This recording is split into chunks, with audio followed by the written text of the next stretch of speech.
He served 6 different regimes, betrayed every single one of them, and died in his own bed as the richest man in France. Napoleon called him dung in a silk stocking, but without him, Europe would have burned to ashes. Charles-Maurice de Talleyrand Périgord was never meant for the church. Born into the highest nobility, a childhood accident left him with a permanent limp, disqualifying him from the military. His family forced him into the priesthood. He didn't find God there. He found power. By his 30s, he was a bishop, but his true cathedrals were the gambling dens and the bedrooms of Paris's most influential women. He was a man of the Ancien regime, but he could smell the rot in the air. He knew a storm was coming, and while his peers prayed, Talleyrand was calculating which side would win the war for the soul of France. When the French Revolution exploded in 1789, the nobility fled.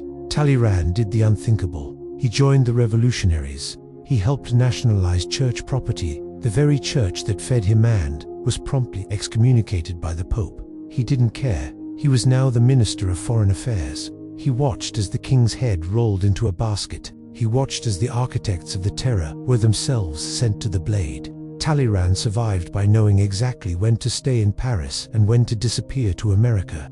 He was a political chameleon, changing his colors before the world even noticed the background had shifted. But the revolution was a mess of blood and incompetence. Talleyrand knew France needed a sword. He found that sword in a short, arrogant Corsican general named Napoleon Bonaparte. Talleyrand didn't see a hero, he saw a tool. He orchestrated the coup that brought Napoleon to power, convinced that he could control the young soldier from the shadows. For a while, they were the perfect team, the brain and the blade. But Talleyrand soon realized that Napoleon's ambition was a fire that would unstop until it consumed the entire world. To save France, Talleyrand decided he had to do what he did best. He had to commit the ultimate treason. Imagine this scene. Napoleon Bonaparte, the most powerful man in Europe, is absolutely losing it. He's red in the face, screaming at his foreign minister, Charles-Maurice de Talleyrand Périgord. "You are a thief, a coward, a man without faith," he bellows. He accuses him of every crime imaginable, spitting insults like cannonballs, and Talleyrand, he just stands there, perfectly still, his face an unreadable mask. He waits until the emperor storms out of the room, then turns to the stunned onlookers and says, with a slight shrug, "What a pity that such a great man was so poorly brought up." This single moment captures the entire insane relationship between these two giants of history. On one side, the unstoppable force of Napoleon's ambition. On the other, the immovable object of Talleyrand's cunning. Their story is more than just a political drama.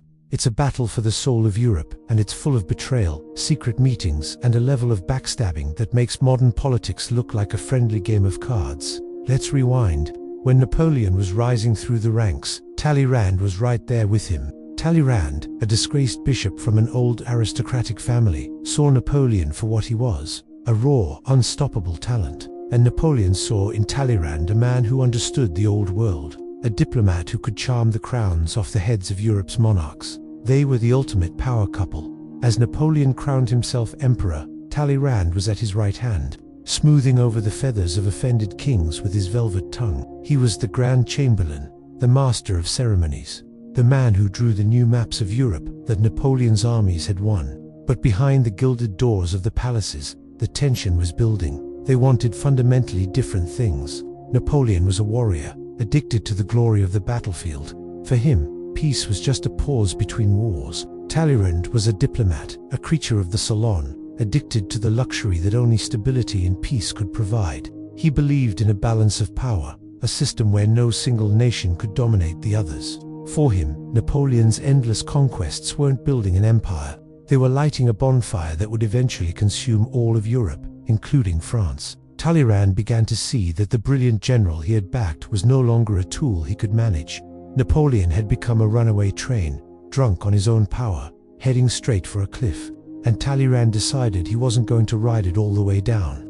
The turning point came in 1808, during a grand summit in the German city of Erfurt. Napoleon had gathered all the kings and princes of Europe to show off his power and intimidate his last great rival on the continent, the Russian Tsar, Alexander I.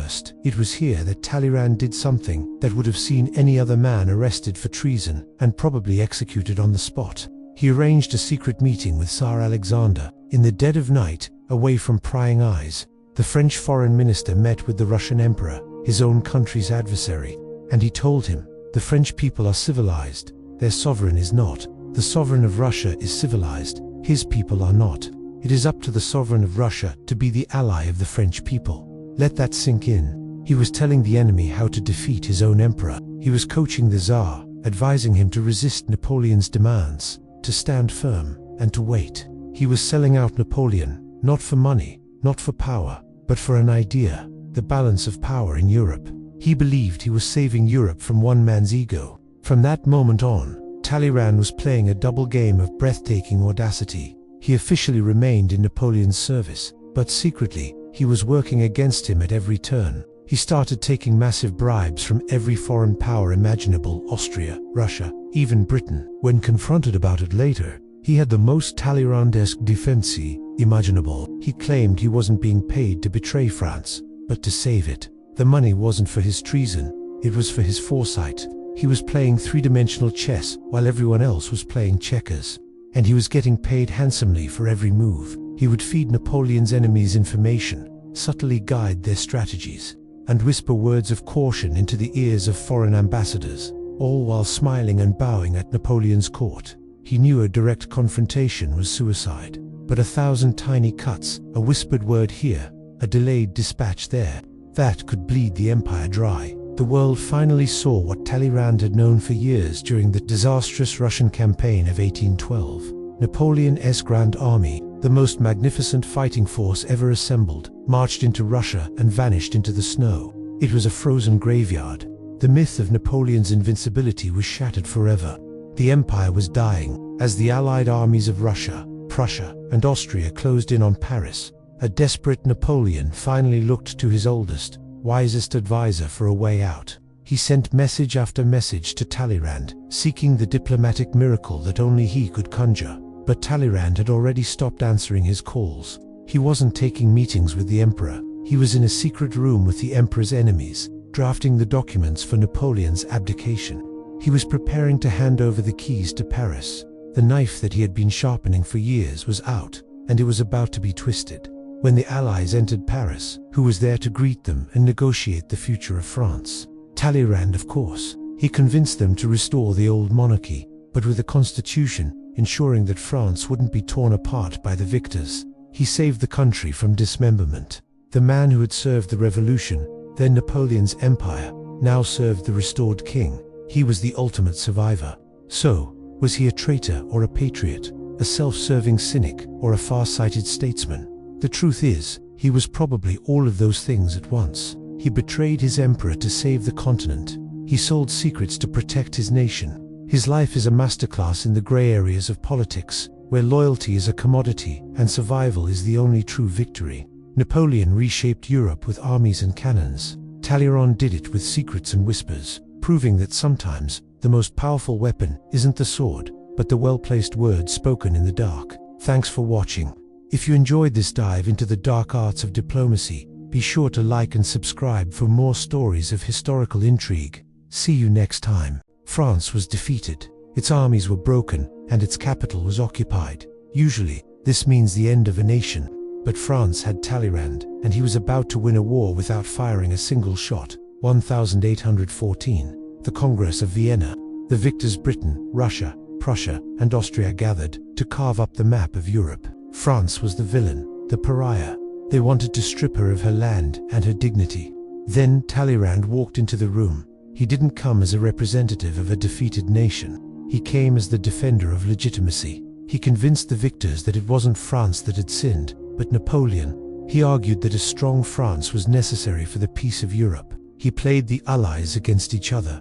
He whispered in the ear of the British, warned the Austrians about the Russians, and flirted with the Prussians. Within months, the four allies were at each other's throats, and France was suddenly the tie-breaking vote.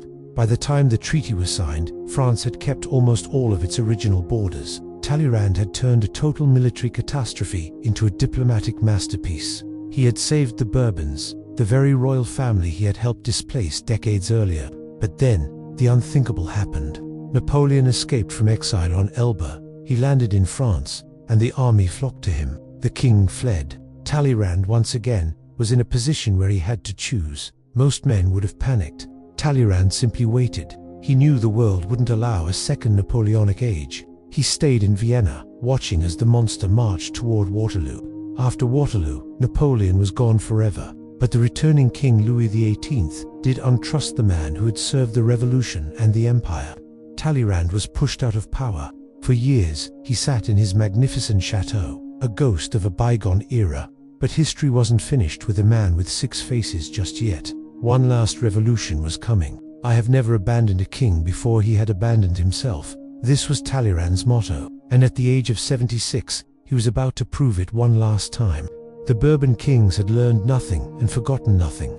They tried to turn back the clock to absolute monarchy. Paris rose in revolt again. As the sounds of gunfire echoed near his house, Talleyrand pulled out his watch. He waited until he was sure the king's cause was lost, then sent a message to the Duke of Orleans, "You can be king." He had just engineered his final regime change. He was appointed ambassador to London, where he secured the independence of Belgium and ensured that France and Britain would never go to war again. May 1838. The legendary diplomat was dying, but there was one final problem. He was still excommunicated. To die without the church meant a scandal that would ruin his family's reputation. On his very last day, he signed a letter of submission to the Pope, apologizing for his errors. When the priest came to give him the final anointing, Talleyrand, the stickler for protocol, reminded him to anoint the back of his hands, as is done for a bishop. Even in death, he was negotiating his way into heaven. When the news of his death reached the salons of Europe, people didn't mourn. They wondered. One diplomat famously asked, "Talleyrand is dead. I wonder what he intends to gain by that." He had spent 80 years being the most mistrusted man in the world, yet he was the only one who kept the peace. He was a liar, a bribe-taker, and a traitor, but he was also a genius who realized that sometimes, to save a country, you must betray its leaders. We like our heroes to be simple. We like them to be loyal. Talleyrand was neither. He was a man who lived in the gray areas of history. He proved that the pen is mightier than the sword, and that a well-placed whisper can be more devastating than 1,000 cannons. In the end, Talleyrand didn't serve kings or emperors. He served the only thing that survived them all, the map of Europe.